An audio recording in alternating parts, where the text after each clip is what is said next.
अवधूत चिंतन श्री गुरुदेव दत्त.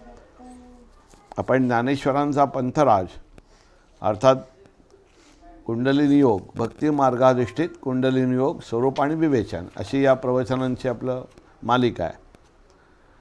डॉक्टर गुरुवर्य बाळकृष्ण त्र्यंबक शाळीग्राम यांनी हे ऐतिहासिक संशोधन करून सगळ्या महाराष्ट्रीयन जनतेला किंबहुना खरोखरी जगावरती एक प्रकारे त्यांचे आतोनात उपकार झाले. कारण ज्ञानेश्वरांनीच त्यांच्यामार्फत हे कार्य करून घेतलं. त्यांना ज्ञानेश्वर अंशावतार म्हणत असत. त्यातला महत्त्वाचा आपण टॉपिक बघितला की ज्ञानेश्वरांचं कुंडलिनी योगाचं मूळ स्वरूपाचे सप्रमाण कसं काय विवेचन आहे. तर ती थोडीशी उजळणी यासाठी ज्ञानोबरांनी समन्वय तर साधलाच आहे. आपण मागच्या वेळी हेही बघितलं की अष्टांग योग करू नका आणि अष्टांग योगाच्या मार्गाने जाऊ नका. स्वतः हठयोगी असू नये, स्वतः अष्टांग योगाचा पूर्ण त्यांना अभ्यास असू नये. त्यांनी आग्रहाने सर्व लोकांच्यासाठी आग्रहपूर्वक सांगितले की त्या मार्गाचं आता काळाप्रमाणे अवलंबन करण्याची आवश्यकता राहिली नाही. मग त्यांनी गीताप्रणित भक्तियोग हा पहिला दिला. त्यामध्ये श्रद्धा, अभ्यास, वैराग्य, गुरुकृपा, ध्यान, ज्ञान, कर्म, ऐक्य, अद्वयानंद आणि शांती या स्टेप्स बघितल्या. पंथराज साधनेमध्ये आपण बघितलं सद्गुरू अनुग्रह म्हणजे दीक्षा, आज स्थिरासन, चतुर्मुखी मुद्रा, ध्यानाभ्यास, नंतर चतुर्मुखी मुद्राधिष्ठित कुंडलीचे स्वरूप, स्वयंउत्थान, श्रवणानुसंधान, तीव्र ध्यान, चिंतन, परत तीव्र ध्यान, मनोलय, निधिध्यासन, जितेंद्रियत्व, निर्वासनत्व, आत्मदर्शन म्हणजे निरंजन पाहणे आणि देहविस्मृती, तीव्र ध्यान अशा त्याच्या पायऱ्या पण आपण या कुंडलिनी योगाच्या पाहिल्या आणि त्याचं सविस्तर विवेचनही पाहिलं. आता आज आपण ज्ञानेश्वरकृत सद्गुरुस्तवन जिथे जिथे त्यांना संधी मिळाली की जिथे त्यांना स्वतःचं एक वैयक्तिक फ्रीडम होतं, त्या ठिकाणी त्यांना जी नवीन शिक्षण प्रणाली मांडायची होती त्याला वाव होता. बाकी मग गीतेच्या श्लोकाला धरून विवेचन करणं अत्यावश्यक होतं. परंतु जिथे इथं त्यांना म्हणून तर त्याला टीका म्हणतात की नेमकं भगवंताचं मनोगत काय आहे हे त्यांनी सविस्तर सांगितलं. तर त्याच्यामध्ये एक पहिली त्यांना अतिशय उत्तम संधी सापडली ते म्हणजे सद्गुरुस्तवन. ज्ञानेश्वरीच्या संपूर्ण पहिल्या अध्यायापासून 18व्या अध्यायापर्यंत आणि अमृतानुभव किंवा इतर हरिपाठ कुठेही सद्गुरुस्तवन आलं की त्यांनी ती संधी घेऊन त्यावेळी हा कुंडलिनी योग समग्र मांडला. कारण त्यांच्यासमोर साक्षात अनुभवाधिष्ठित आधारित असलेले निवृत्तीनाथ होते. स्वतः ते अनुभवाधिष्ठित संत होते. म्हणजे ज्ञान हे केवळ शाब्दिक त्यांचं ज्ञान नव्हतं, तर अनुभवावर आधारित असं ज्ञान होतं. आता याचं वैशिष्ट्य आणि मौलिकत्व काय आहे कशाचं? गुरुस्तवनाचं. संपूर्ण गुरुस्तवनामध्ये म्हणजे पहिल्या अध्यायापासून 18व्या अध्यायापर्यंत गीतेतल्या म्हणजे ज्ञानेश्वरीतल्या सुसंबद्ध आणि सहेतुक भक्तिमार्गाधिष्ठित कुंडलिनी योग मांडला आहे असं गुरुवर्य डॉक्टर बाळकृष्ण शाळीग्राम यांनी आपल्याला दाखवून दिलं आहे. त्याच्यावर आज आपण चिंतन करणार आहे. त्यात कसा कुंडलिनी योग अनुस्यूत मांडला आहे त्याविषयी बघूया. हा आढावा घेताना शिष्याशी संबंधित असलेलं आचरण, साधना आणि फलस्वरूप म्हणजे कुंडलिनी योगाधिष्ठित विविध अनुभूती यांचा समन्वय आपल्याला दिसतो. 3 गोष्टी लक्षात येतील की शिष्याशी संबंधित त्याचं आचरण कसं असावं, त्याची साधना कशी असावी आणि त्याला जे फलस्वरूप म्हणजे कुंडलिनी योगातील विविध अनुभव आणि अर्थात आत्मज्ञान. अध्याय पहिला जर बघितला तर यामधल्या ओवी क्रमांक 22 आणि 25 मुळातून पाहिल्या ओव्या तर जास्त चांगलंच आहे.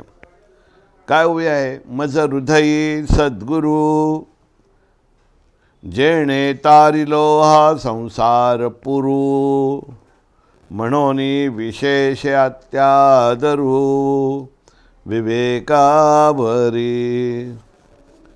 सद्गुरू हे माझे हृदयस्थान आहेत, नवे माझ्या हृदयात आत्माराम नसून केवळ सद्गुरूच आहेत आणि त्यांच्या ठिकाणी माझी विवेकपूर्ण आणि श्रद्धा दोन्ही आहेत. म्हणजे माझा विवेकही त्यांच्या ठिकाणी आहे आणि श्रद्धा पण आहे.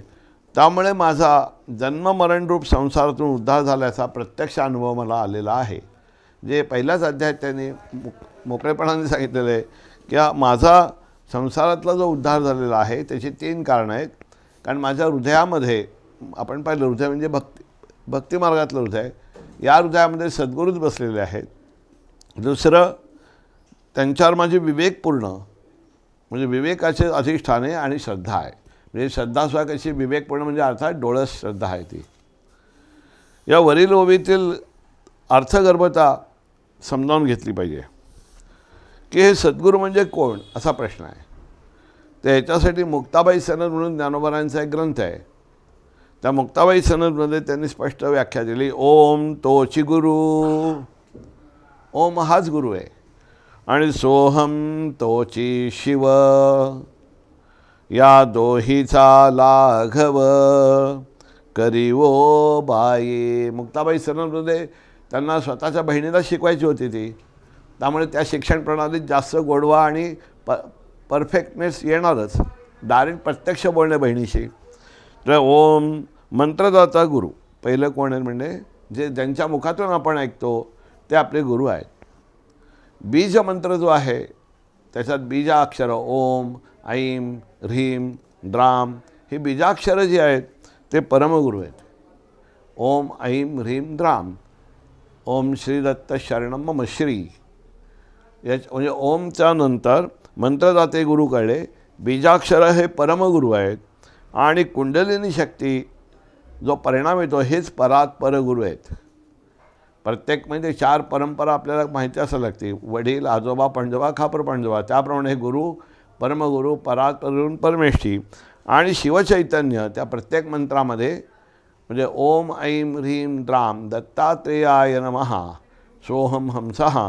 तर दत्तात्रेयाय नमः सोहम हंसा असं आलं की परमेष्ठी गुरु आले म्हणून समजायचं. म्हणजे मंत्रामध्येच हे 4ही गुरूंची गुंफण केलेली दिसते. केवळ नुसतं एका देवाचं नाही, तर त्यामध्ये बीजाक्षरं काय आहेत आणि त्याच्यातनं गुरु, परमगुरू, परात्पर, परमेष्ठी गुरु असे 4ही गुरु आपल्याला त्यात अनुभवाला आपल्या मंत्रामध्ये येत असतात. ही परंपरा कोणी सांगितली असा प्रश्न आहे. ही परंपरा महादेवांनी स्वतः सांगितलेली आहे. त्या बाबतीत काय आहे, मंत्रदाता कोण आहे तर गुरु आहेत, म्हणजे प्रोक्त, सांगणारे. मंत्रस्तु परमगुरू, त्याच्यामध्ये बीजाक्षरं जी गुंफलेली आहेत ते परमगुरू आहेत. आणि परात्पर म्हणजे गुरुत्वम ही परमेष्ठी गुरुस्त्वहम. थोडक्यात मधहृदयी सद्गुरू असं जेव्हा या ओवीमध्ये ज्ञानोबाराय म्हणतात त्यावेळी ते ध्वनित करतात की भ्रुकुटी मध्यामध्ये ध्यान अवस्था आपली लागली की ब्रह्मरंध्रात जो ओंकार रूपी सद्गुरू प्रत्यक्ष माझ्या हृदयामध्ये राहत आहेत आणि त्यातील स्वयंभू ओंकार ध्वनी प्रत्यक्ष ऐकू येतोच. आणि त्याचा परिणाम काय झाला तर मी स्वतः अविनाशी स्वरूप आहे असा फायनल अंतिम माझा निवाडा झाला. आणि सहज स्वाभाविक कशामुळे होतो तर कुंडलिनी योगामुळे होतो. म्हणजे 3 पद्धती आल्या. एक ओंकार प्रकटीकरण, कुंडलिनी योगाचं उत्थान आणि त्या कुंडलिनी योगाच्या अंतिम टप्प्यामध्ये माझं स्वतःचं स्वरूपाचं ज्ञान. या सगळ्या गोष्टी गुरु, परमगुरू, परात्पर गुरु, परमेष्ठी गुरुला जाऊन ऐक्य होतं आपलं. अशा प्रकारे अनुभवाधिष्ठित वरील परिणाम येणे हे नुसते शब्द नाही आहेत, हे अनुभवाधिष्ठित. याला कृतार्थ होणे किंवा जीवनमुक्त होणे असं म्हणतात. याला पारिभाषिक शब्द आहेत. निजधामाला जाणे, चिरंजीवत्व प्राप्त करणे, ही सगळी पारिभाषिक शब्द आहे. म्हणून या पहिल्याच अध्यायात या 25व्या ओवीत ज्ञानोबारायांनी नीट शब्द आपल्याला, ही 22वी ओवीतली आत्ता, तसं आता 25व्या ओवीत काय तर म्हणून शहाण्या माणसाने जो उत्तम शिष्य आहे त्याने म्हणून जाणते नि गुरुभजीचे. म्हणून जो जाणताय, जो खऱ्या अर्थाने परमार्थात स्थिर होऊ इच्छितो त्याने काय करावं, गुरुला भजावे. गुरु म्हणजे कळला, ओम तोची गुरु आहे, म्हणजे गुरुला भजावे. आपले गुरु सद्गुरू आपले जे आहेत, गुरु ज्यांना आपण केले ते ओंकार स्वरूप आहेत. त्यांच्या ठिकाणी ही अनुभूती असलीच पाहिजे, त्यांच्या ठिकाणी ही अनुभूती असलीच पाहिजे, तरच समजावं हे पारमार्थिक गुरु आहेत. अन्यथा तिथे गुरु शब्दाचा अर्थ फक्त मार्गदर्शक एवढाच होईल, पण ते आपल्या आत्मोद्धार करणारे गुरु ठरत नाहीत. अशी अनुभूती जर चरित्रात नसेल किंवा अशी अनुभूती आपल्याला येत नसेल किंवा असे प्रसंग त्यांच्या चरित्रात नसतील किंवा ओंकार विरहित जर नुसतं नाम देणारे गुरु असतील तर ते फक्त नामधारक आहेत, ते मार्गदर्शक ठरावेत. कारण ओंकाराची प्रचिती असल्याशिवाय कोणी गुरु होऊच नाही. हा म्हणजे अध्यात्मातल्या काही गोष्टी फिक्स आहेत. तसं म्हणोनी जाणतेनी गुरु भजिजे तेणे कृतकार्य होईजे. कृतकार्य होईजे म्हणजे आत्ता सांगितल्याप्रमाणे ओंकारापासून सोहंकारापर्यंतचा जो प्रवास आहे तो कुंडलिनी योगाच्या आधारे कृतकार्य आपलं कार्य जन्माला आल्याचं सिद्ध व्हावं. जैसे मूळ सिंचने सहजे शाखा पल्लव संतोषती. ज्याप्रमाणे मुळाला पाणी घातलं की सगळ्या वृक्षाला आनंद होतो, त्यामुळे जर आपण गुरूंना या पद्धतीने भजलं तर सर्व देवदेवतासहित आत्मोद्धार आपला होतोच होतो असं सांगतात. पुढे दुसरा महत्त्वाचा अध्याय या बाबतीत गुरुस्थापनाच्या बाबतीत तो म्हणजे अध्याय 12वा. अध्याय 12वामध्ये भक्तिमार्गाधिष्ठित असल्यामुळे भक्तियोग असल्यामुळे त्यांच्या प्रतिभेला तर बाहेर आलाच होता आणि त्यांना त्यावेळी आपापच 12व्या अध्यायाचा मतिता अर्थ सांगण्याची संधी पण मिळाली, ती गुरुस्थापनातून मिळाली. 12वा अध्याय कसं त्याचं वर्णन कसं करतात स्वतः ज्ञानोबा आहे. 228वी ओवी आहे. जो हा अर्जुना साध्यंत सांगितला प्रस्तुत भक्तियोग समस्त योग रूप. भक्तियोग समस्त सांगितला पण कसा आहे योग रूप. कोणता योग अर्थात कुंडलिनी योग रूप असाच अर्थ इथे. म्हणजे आरंभीच्या गुरुस्थापनाच्या ओव्या ज्ञानेश्वरांच्या स्वप्रणालीच्या म्हणजे कुंडलिनी योगा सिद्धांत शाबित करणाऱ्या ओव्या आहेत. आणि याच ओवीमध्ये जी शेवटी ओवी येते त्यात ते सांगतात मी तुला अशा प्रकारे भक्तियोगावर समस्त भक्तियोग सांगितला पण कसा आहे तो योगरूप आहे म्हणजे तो क्रियाशील आहे. कुंडलिनी योगावर आधारित भक्तियोग आहे ना की. आणि पहिले आपण ओवी आत्ता विचारले की विवेकाच्या आधारावर आहे. आता यातली 12व्या अध्यायातली पहिलीच ओवी कशी आहे आणि काय सांगतात बघा. पहिलीच ओवी अशी आहे सगळ्यांना माहिती असेल आहे जय जय वो शुद्धे. हे शुद्धे तुझा जय जयकार असो. उदारे प्रसिद्धे तू उदारपणात प्रसिद्ध आहे. अनवरत आनंदे वर्षतीये. यश श्री ज्ञान वैराग्य ऐश्वर्य आणि औदार्य भगवंताची लक्षणं आहेत. भग ही शक्ती आहे, त्याची मुख्य लक्षणं कोणती. यश श्री ज्ञान वैराग्य ऐश्वर्य आणि औदार्य षड्गुण ऐश्वर्य संपन्न आहेत भगवंता. ही जी भगशक्ती आहे ते उदारपणामध्ये प्रसिद्ध आहेत. औदार्य काय उदारपणामध्ये प्रसिद्ध आहे की अनवरत न आवरणारा आनंदाचा वर्षाव करणारे असे आपण आहात. इथं स्वाभाविकच सद्गुरू म्हणजे सिद्धपुरुष आहे ज्यांनी संपूर्ण अनुभवाधिष्ठित आत्मज्ञान काय ब्रह्मज्ञान प्राप्त केलेले असे गुरु झालेले आहेत. त्यामुळे त्यांच्यातून कोणती मजल गाठायची शिष्याला या गुरूंच्या स्तवनामधून ते दाखवतात की शिष्याने कोणती मजल गाठायची हे आपल्याला दाखवतात. म्हणून पहिली या विश्वात अत्यंत विशुद्ध एक जय जय व शुद्ध आहे. अत्यंत विशुद्ध म्हणजे असं की ज्यांच्या सहवासात गेल्यामुळे विशुद्ध शब्द का आला विशेषत्वाने शुद्ध म्हणजे काय ज्यांच्या सहवासात गेल्यामुळे त्यांची शुद्धता कधी बिघडत नाही, आपण मात्र शुद्ध व्हायला लागतो. म्हणजे आपल्या ठिकाणची अशुद्धता तर जातीच जाती पण त्यांची अशुद्धता कमी होत नाही. गंगेसारखं आहे. गंगेला तरी पाप धुण्यासाठी सत्पुरुषांची सेवा करावी लागते. म्हणजे गंगा आपण सगळे पाप गंगेत जाऊन धुतो, गंगा ती पाप कुठे धुते तर ती सत्पुरुषांची सेवा करून धुते. कारण हे अग्निस्वरूप असतात सत्पुरुष काय आहेत अग्निस्वरूप असल्यामुळे तिथं अग्नीला जसं सदैव पावित्र्य आहे तसं अत्यंत विशुद्ध आणि अमरत्व विषयी उदार अंतःकरणाने प्रदान करणारे आहेत. तर राखीव ठेवत नाही आणि आनंदाचा अखंड वर्षाव करणारे असे माझे सद्गुरू आहेत. आणि ही आत्मस्वरूपाची लक्षणं सिद्धाच्या ठिकाणी असायला पाहिजेत. अनवर्त आनंदाचा वर्षाव या सूचक जी शब्द आहेत याच्यामध्ये कळतं आपल्याला अनवरत न आवरणारा म्हणजेच कुंडलिनी योगाचा आनंद की जो शुद्ध आनंद आहे. आनंद म्हणजेच माहिती आहे सुखदुःख विरहित अवस्था आहे. म्हणजे आनंदी सुखदुःख विरहित या शब्दाचा अर्थ आहे ज्या ठिकाणी दुःखाची निवृत्ती होते. या जगामध्ये सुखाची प्राप्ती होणार नाही हा पहिला सिद्धांत लक्षात ठेवा कारण सुख अस्तित्वातच नाही आहे. मग अध्यात्म का करायचं, आत्मसुख का म्हणतात, कारण दुःखाची निवृत्ती पॉसिबल आहे, दुःखाची निवृत्ती शक्य आहे, पण सुखाची प्राप्ती हा शब्द येत नाही अध्यात्मात.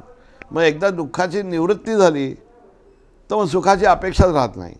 मग राहिली काय अवस्था, तर ती आनंद अवस्था आहे. म्हणजे सुख आणि दुःखामध्येही साम्य अवस्था टिकते आणि भगवंताचं विस्मरण कधी होत नाही. एक प्रकारची आनंदाची खुमारी आतमध्ये राहते. हा अनवरत आनंद, अर्थात कुंडलिनी योगामुळेच तो शक्य होतो.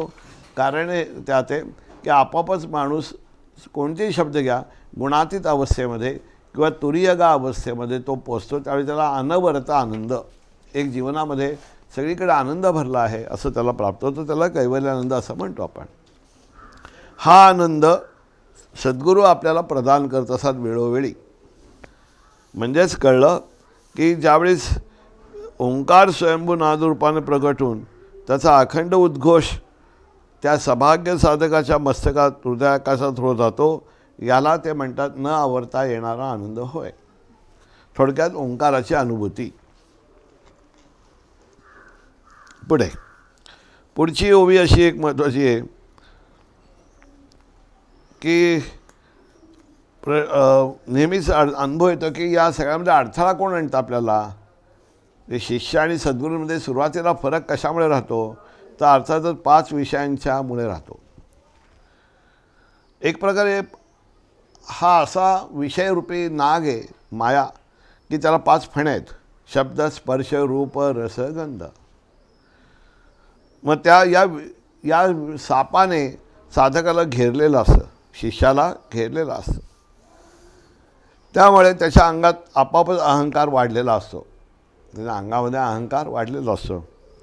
पण ज्यावेळी गुरुकृपा दृष्टी त्याच्यावरती पडते, जे गुरूंच्या सान्निध्यात येतो, तो कृपा म्हणजे काही करणे, काही करायला सांगतात आणि काही देतात, असं जेव्हा घडतं त्यावेळेस हळूहळू त्याचं निर्विष म्हणजे विषयांमधलं आकर्षण त्याचं कमी व्हायला लागतं आणि ताठा पहिला कमी होतो.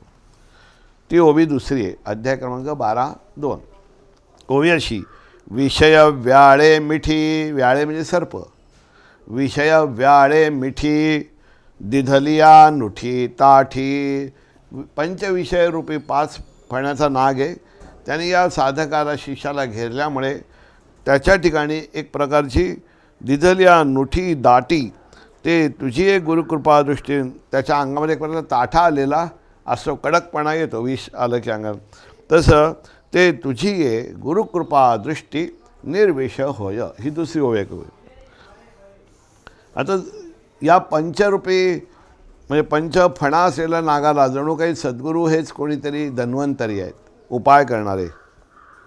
त्यामुळे ज्यावेळी अनुग्रह प्राप्त करतो तो, त्यावेळी शिष्याच्या ठिकाणी पहिलं काय येतं, अंतर्मुखता येते आणि बहिर्मुखी सुखाची, बहिर्मुख आनंदाची, या पंचविषयात रमण्याची त्याची वृत्ती हळूहळू कमी व्हायला लागते. म्हणजे त्याच्यातलं ते विष कमी कमी व्हायला लागतं आणि त्याच क्षणी काय होतं, दिधलिया नुठी ताठी, त्याचा जो अहंकार आहे तो लीन व्हायला लागतो.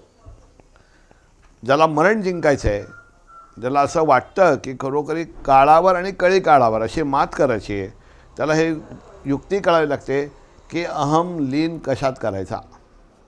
हा अहं नष्ट तर होणार नाही. तत्त्वमसीमध्ये कळतं आपल्याला, तत्त्वम असी. याच्यावरती आपल्याला ज्ञानोबांचं काय मत आहे बघावंच लागणार एकदा, की तत् ते त्वम तू असी म्हणजे आहेच. म्हणजे आधी तत् काय कळावं लागतं, त्वम काय कळावं लागतं, मग तत् आणि त्वमचा त्याग होऊन असी या पदावर यावं लागतं. ही परंपरा आहे. या तिन्हीचं विश्लेषण नीट करावं लागतं. दिसायला सोपे शब्द आहेत, समजावून घेताना याच्यावर आपल्याला किमान 20-20 मिनिटाचे 2 क्लिप लागतील की नेमकं तत् शब्द काय आहे, त्वम काय आहे, असी काय आहे, काय स्वीकारायचं, काय स्वीकारायचं नाही, या गोष्टी कळायला पाहिजेत.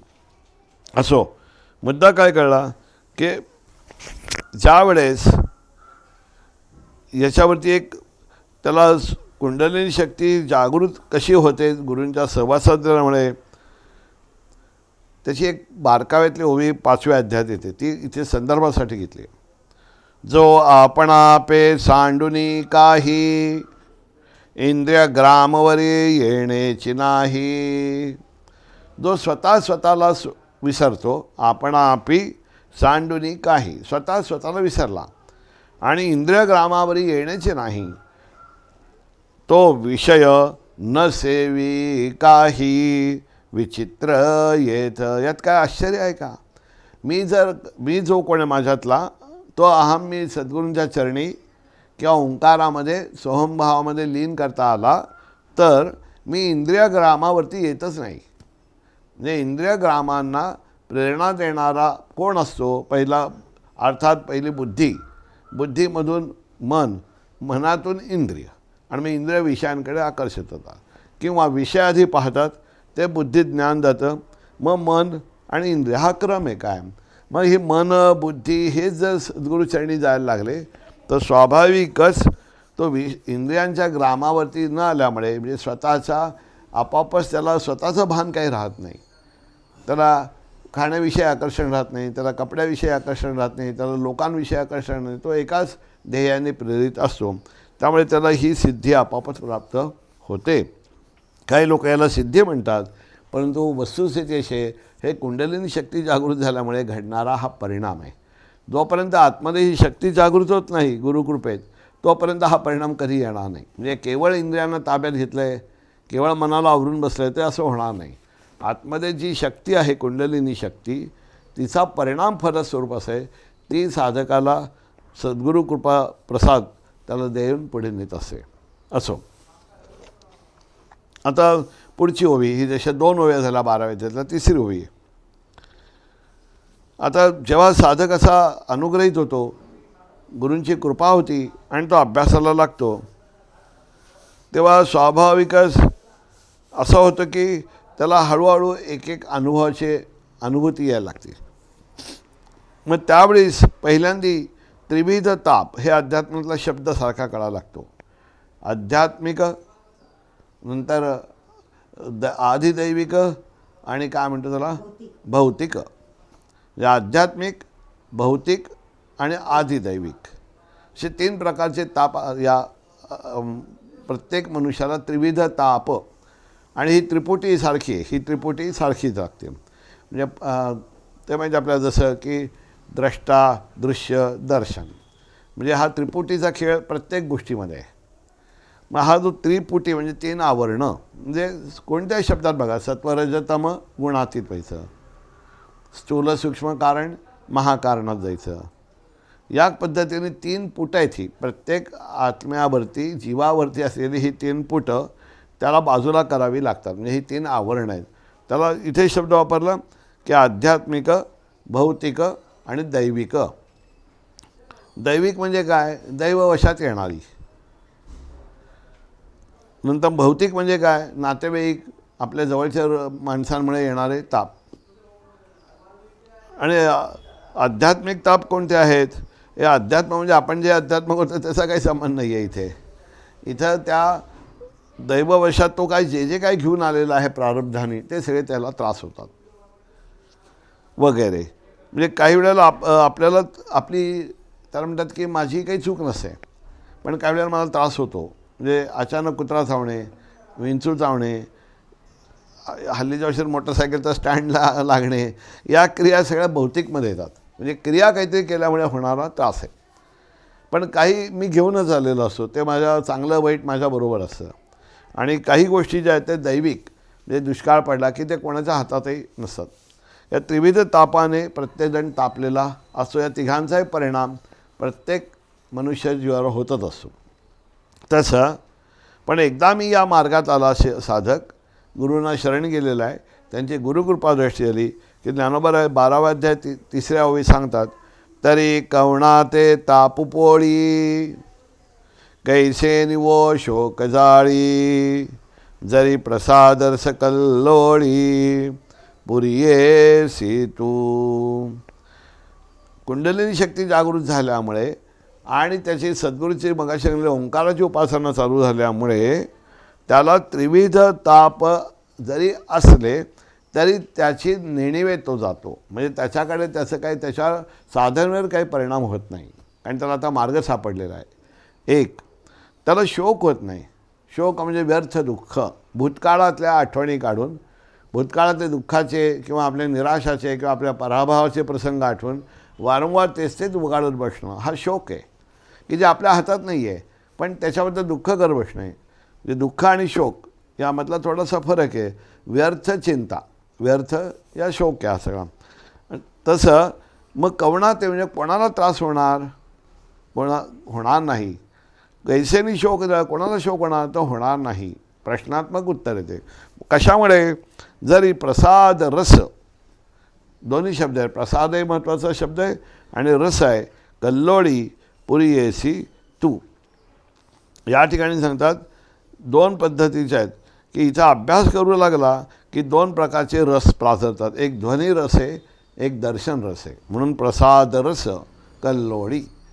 प्रसाद रस कल्लोळी म्हणजे आपल्या ठिकाणी असलेला अनुहत नाद ऐकण्याची जी या ग्रंथी प्रगट व्हायला पाहिजे त्याचं उत्तम पद्धतीने कार्यरस चालू होतं. आणि दर्शन मालिका होण्यासाठी लागणाऱ्या ज्या ग्रंथी स्त्रवायला पाहिजेत त्या चालू होतात. असो पुढे आता ही झाली तिसरी ओवी 12व्या अध्यायातली. कुंडलिनी योगाविषयी आपण बघतोय गुरुस्तवनातून सांगणारा कुंडलिनी योग. अशा पद्धतीने जेव्हा आता आनंद वाढतो, विषय विरक्ती आली, मगाशी आपण पाहिलं की आनंद वाढतो एकीकडे विषय विरक्ती आली, त्रिविध ताप अधिष्ठित दुःखमुक्त होऊ लागला. या तीन गोष्टी व्हायला लागल्यानंतर त्याला या भक्तिमार्गातल्या योग सुखाचे सोहळे अनुभव येऊ लागतात.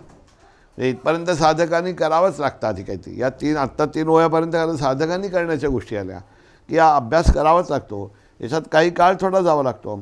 पण एकदा तो असा लागला, या 3 गोष्टी त्याच्या ठिकाणी जमा लागल्या की या आत्ता 3 सांगितलेल्या ओव्यांमधला अभ्यास त्याचा पूर्ण झाला की तो 4थ्या ओवीवर येतो. आणि अर्थातच त्याला पहिला अनुभव येतो योग सुखाचे सोहळे सेवका तुझे निस्नेहाळे. गुरुकृपेमध्ये ही जी कुंडलिनी शक्ती जागृत झाली ती देह कष्टविना बसल्या जागी भक्तियोगांना आपोआप प्राप्त व्हायला लागते. योग सुखाचे सोहळे. योग सुखाचे सोहळे काय आहेत ते कसे आहेत? योग सुखाचे सोहळे सेवका म्हणजे शिष्याला तुझे निस्नेहाळे सोहम सिद्धीचे लळे. जर साधकाने हट्ट धरला, लळे म्हणजे लाड, की मला सोहमसिद्धी प्राप्त करून द्या, सोहमसिद्धीचे लळे पाळीसी तू, त्याला सोहमसिद्धीपर्यंत तू निश्चितपणे नेऊन ठेवतोस. म्हणजेच आधी ओंकार प्रकटीकरण आणि मग कळायला लागतो सोहंकार. ही सोहमसिद्धी आहे. सिद्धीमध्ये 3 गोष्टी असतात अपेक्षित. पहिले सोहमवृत्ती कळावी लागते. सोहमवृत्ती कळली की सोहमची निवृत्ती काय आणि सोहमसिद्धी कशी, हे आपण स्वतंत्र याच्यावर प्रवचन बघूया की सोहमसिद्धी म्हणजे नेमकी काय आहे.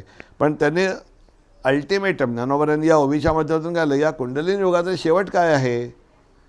कुंडलिनी योगाचं सुरुवात आत्ता त्यांनी सांगितलं 3 आणि शेवट आहे योग सुखाचे सोहळा म्हणजे अंतिम सोहळा म्हणजे सोहमसिद्धी होय. ही सोहमसिद्धीतसुद्धा तू प्राप्त करून देतोस अशी 4थी ओवी झाली. योगसुखाचे सोहळे सेवका तुझे निस्नेहाळे सोहमसिद्धीचे लळे पाळीसी तू. म्हणजे हा कुंडलिनी योगाचा आत्तापर्यंत सरळ अभ्यास आपल्याला दिसून येतो. 5व्या ओवीत आता किती क्लिअर आलेलं आहे बघा. जशी एखादी आई बाळाला मांडीवर घेते, मांडीवर बसवते, त्याला घास भरवते आणि त्याला अभ्यास करून घेते, तसं सद्गुरू काय करतात, त्या शिष्याला आपल्या जवळ घेतात. वसंगासी, वसंग म्हणजे जवळीक करतात, मांडीवरसुद्धा घेतात आणि ध्यानस्थ बसण्याचा अभ्यास शिकवतात की कसं ध्यान करावं. त्यावेळी अभ्यास शिकवतात. त्याला म्हणतात आपण पाहिली चतुर्मुखी मुद्राधिष्ठित, म्हणजे नाकपुड्या न दाबता कानामध्ये थोडंसं बंद करून, डोळे बंद करून भ्रुकुटीमध्यात लक्ष ठेवून कसं ऐकायचं, हा स्वयंउत्थानाचा म्हणजे अभ्यास शिकवतात. ती ओवी कशी आहे? आधार शक्ती चिया अंकी. 12व्या अध्याय 5वी ओवी. आधार शक्ती चिया अंकी. अंकी म्हणजे मांडीवरती. आधार शक्ती. आता सांगाल तुम्हाला आधार शक्ती म्हणजे कुंडलिनी शक्ती आहे. या कुंडलिनी शक्तीच्या मांडीवरती बसवतात आणि वाढवीसी कौतुकी, त्याची वाढ करतात. आणि हृदयाकाश पल्लकी परिये देसी निजे. हृदय आकाशातील पाळण्यामध्ये त्याला ठेवता. म्हणजे आधी आधार शक्तीच्या मांडीवर घेता, त्याला अनुभव देऊ लागता आणि हळूच त्याला उचलून हृदय आकाशातील पाळण्यामध्ये ठेवतात. ओवी कशी बघा, आधार शक्ती चिया अंकी. आता क्लिअर झालं. वाढवी से कौतुकी, कौतुकाने त्याला वाढवतो, म्हणजे आधार देतो. तो असा अनुभव घे, तसा अनुभव घे. आणि हृदय आकाश पल्लकी परिये देसी निसे, अनुभवाचे टप्पे वाढवीत वाढवीत जाऊन त्याला हृदय आकाशातील पाळण्यामध्ये तो निजवतो. हृदय आकाश म्हणजे भ्रुकुटी मध्य ते ब्रह्मरंध्र यावेळेला हृदय आकाश म्हणतात. नाही तर हृदय आकाशाचे चिद आकाश व्हावे आणि चिद आकाशाचे महद, हृदय आकाशाचे महद आकाश व्हावे आणि महद आकाशाचे चिद आकाश व्हावे, चिद आकाशाचे ब्रह्म आकाश व्हावे, अशा या 4 आकाशांची पद्धती. म्हणजे आधी हृदय आकाश कळलं की मग कळलं पाहिजे की मला चिद आकाश आधी का महद आकाश आधी. महद म्हणजे सोपा शब्द, शरीरापुरता विचार करायचा. महद म्हणजे बुद्धी, शरीरापुरता. म्हणजे मला हृदय आकाशातून बुद्धियोग कळला पाहिजे. जरा हे बारकावे मोठे टप्पे आहेत, पण याच्यावरही बोलायला लागेल की बुद्धियोग म्हणजे काय. म्हणजे एकदा हृदय आकाशात साधक आला की त्याला आत्ताच महद आकाश म्हणजे बुद्धियोग कळायला लागतो. बुद्धीचा कशाशी योग करायचा हा जमला की या महद आकाशातून चिद आकाशात, ते चित्ताचं चैतन्य होणे, चिंतन फक्त भगवंताचं होतं. आणि चिद आकाशातून अर्थात ब्रह्म आकाशात त्याचं उड्डाण होतं. तिथे सोहमसिद्धी त्याला प्राप्त होते. म्हणजे दिसायला शब्दात म्हणताना एवढे टप्पे दिसतात, पण हे साध्य करायला काही वेळेला काही महिने त्याला जाऊ शकतात. अशा पद्धतीने हा हृदय आकाश पाळणा आहे आणि त्यात तू त्याला ठेवून वाढवत असतेस. आधार शक्ती चिया अंकी वाढवीसी कौतुकी. हे वाढवीसी जे काय आहे म्हणजे त्याला अनुभव देत देत त्या टप्प्यावर आणावं लागतं. आणि हृदय आकाश पल्लकी परिये देसी निजे. निजे म्हणजे एकरूप होणे, निजरूप दाखवा. मी निजतो म्हणजे काय, मी एकरूप होतो असं पद्धतीने सांगितलं. हा एक महत्त्वाचा टप्पा. आता ही 5व्या ओवीत आपण बघितला. आता 6वी ओवी, ह्याच्यात एक फार महत्त्वाचा टप्पा. आधी ओवी सांगतो मग त्याचं विस्तृत आपण विवेचन थोडक्यात बघूया. 6वी ओवी अशी 12 अध्यायातली पहिलीच. प्रत्यक ज्योतीची ओवाळणी. परत प्रत्यक ज्योतीची ओवाळणी करिसी मन पवनाची खेळणी. मन पवनाची खेळणी तू प्राप्त करून देतोस. खेळणं म्हणजे मन आणि प्राणावरती ताबा कसा आणायचा याविषयी तू युक्त्या शिकवतोस. ही मनपवनाची खेळणी काय आहे याच्यावर आपण जेव्हा याच कुंडली योगाचा 5वा उन्मेष बघणार आहोत. आपण एकूण 8 उन्मेष आहेत, त्यातला त्यावेळी सविस्तर तर बघणार होते, पण आत्ता थोडक्यात हे बघू. आत्मसुखाची बाळलेणी. त्याला आत्मसुख म्हणजे काय याची बाळलेणी म्हणजे अलंकार. लेवविसी मग अशी पाहिलं की त्याला हृदय आकाशाच्या पाळण्यात निजवलं आहे. मग नंतर जेव्हा त्याला पहिली कशाची ओवाळणी कशाची आहे असा प्रश्न आहे, तर त्याला पहिलं कळतं की मन या कुंडलिनी स्वयं जे मगाशी कुंडलिनी शक्ती जागृत होते त्याचा त्याला पहिला अनुभव यायला लागतो की मन आणि प्राण त्याच्या ताब्यात यायला लागतात. हा फार मोठा अवघड अध्यात्मामध्ये जे कोण अध्यात्मामध्ये साधक आहे त्यांना माहिती असेल, दोन्ही गोष्टीवर कंट्रोल मिळवणं सगळ्यात अवघड आहे. मनावरती काय आणि प्राणावरती काय. म्हणजे मन आणि प्राण कसे वेगवेगळे आहेत हे आधी कळायला लागतं. मन म्हणजे साध्या विषय संकल्प विकल्प हा नेहमी ऐकलं शोधणे आपले विचार. माझ्या मनाला आणि पवन म्हणजे प्राणवायू हाही श्वास आणि उच्छ्वास याच्यावरती जी क्रिया आपल्या ठिकाणी चालते या अर्थाने इथे पवन म्हणजे प्राणतत्व म्हणजे वायू प्राणवायू असं म्हणलेलं आहे. मग आता ज्या आत्मदर्शनाकडे ज्या शिष्याला जायचं आहे त्याला या दोन्हीवरती कंट्रोल यायला पाहिजे. मग त्याचाच अभ्यास या कुंडलिनी योगाच्यामुळेच होतो, एरवी होणे नाही. तुम्ही बुद्धीद्वारे जाणून बुजून हाणून मारून करायला लागतं होत नाही ते, जोपर्यंत आतमध्ये शक्ती जागृत होत नाही. म्हणून आपण कित्येक साधनं सुद्धा की गायत्री कर ही युक्ती आहे, त्यामुळे त्याची कुंडली शक्ती जागृत होऊन त्याला या सगळ्या गोष्टी सहज जमायला लागतात.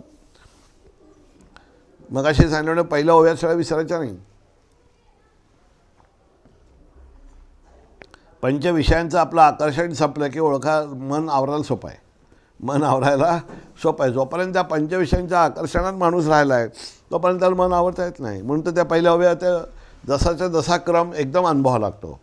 नंतर विश्लेषणामध्ये त्या ओव्या विसरायचं नाही. 6वी ओवी आता या ओवीमध्ये काय दाखवतात की चंचल मन आणि प्राण, म्हणजे मनाच्या ठिकाणी एक वेगळी ताकद आहे, ते म्हणजे चंचलत्व. म्हणजे त्याला स्वतःलाच बदलता येतं, तो स्वतःला बदलतो सारखा. आणि त्याला गती कोणा मिळते? या प्राणामुळे मिळते. गती जी मिळते त्याला स्पीड, म्हणजे मनाला एक स्वतःचं वेगळेपण आहे. काय की विचार आपोआप इकडे तिकडे बदलतात. हे मन कुठे राहतं असा प्रश्न आहे. असा जर प्रश्न विचारला तर त्याचं उत्तर आधी अर्थ कळतो का? आधी प्रश्नाचं उत्तर असं आहे, मन राहतं कुठे? तर बुद्धी आणि इंद्रिय यांच्या सांध्यात मन राहतं. म्हणजे असं विचारायला नको मनाची जागा कुठे आहे. म्हणजे आता मन केवढं व्यापक झालं, म्हणजे अंगठ्यापासून मस्तकापर्यंत व्यापलेलं कोण आहे? मनच आहे. इंद्रिय म्हणजे कर्मेंद्रिय, ज्ञानेंद्रिय, आणि बुद्धी म्हणजे विवेक शक्ती आपली ब्रेनमध्ये असलेली, याच्या सांध्यामध्ये मन आहे.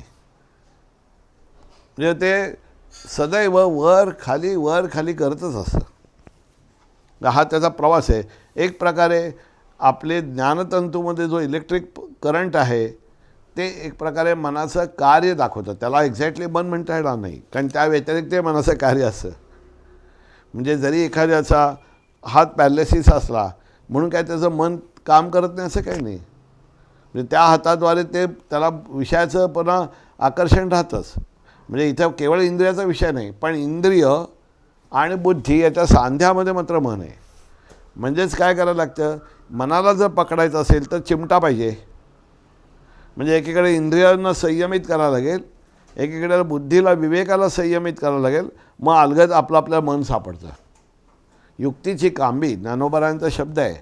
मनाला जर पकडायचं असेल तर आधी गुरूंना आत्तासर्वणे शरण जाऊन त्यांच्याकडनं अनुग्रह घेऊन सिद्ध पुरुषाकडनं कुंडलिनी शक्ती जागृत करून घेऊन बुद्धीच्या आधाराने मगाशी इंद्रियांचं आकर्षण म्हणजे विषयांचं आकर्षण संपून मनाला ताब्यात घेता येतं. ही मनपवनाची खेळडी त्याचा सिद्धांत आहे. अशा पद्धतीने आत्मदर्शनाकडे निघालेला जो साधक आहे म्हणजे शिष्य आहे, त्याला पहिल्यांदा काय घडतं, आता बघाशी झालं त्याला कुठे झोपवलं आहे? हृदय आकाश पल्लकी त्याला निजवलेलं आहे. त्यामुळे त्याला पहिलं जे दर्शन होणार आहे प्रत्येक ज्योतीची ओवाळणी त्याला करते. कशाची? अंगुष्ठ मात्र आत्मज्योती. अंगुष्ठ मात्र आत्मज्योती म्हणजे भ्रुकुटी मध्याच्या ठिकाणी एक छोटीशी अंगठ्याएवढी ज्योत प्रगट होते. हे अनुभव काही 24 तास राहणार नाही.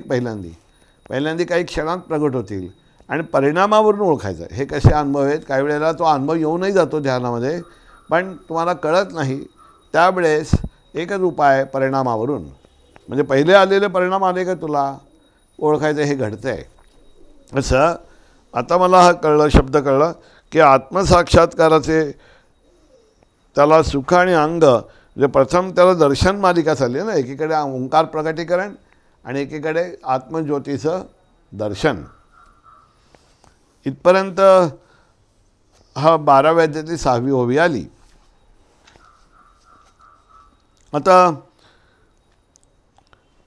या आपण जी चतुर्मुखी मुद्रा म्हणतो तसं एक प्रकारे प्रत्यक्ष अनुभूती इथे येते. चतुर्मुखी मुद्रेचं वैशिष्ट्य काय आहे? एकीकडे ऐकायचं आहे, एकीकडे पाहायचं आहे. एकीकडे ऐकायचं आहे आणि एकीकडे पाहायचं आहे. मग ज्या क्षणी श्रवण म्हणजे कानामध्ये आणि दृष्टी म्हणजे पाहणे म्हणजे बुद्धीच्या डोळ्याने जाणवलं पाहिजे. पाहायचं म्हणजे काय? अध्यात्म कळलं पाहिजे. पाहायचं या शब्दाचा अध्यात्म असेल, डोळे तर मिटलेले आहेत, मग कसं पाहणार? डोळे मिटलेले असतानाही बुद्धीची हा डोळा म्हणजे ज्ञानदृष्टीने बुद्धीद्वारे ही जाणीव करून घ्यायची आहे. त्यासाठी या मुद्रेचं विवेचन आपण थोडा नंतर बघणार आहोत.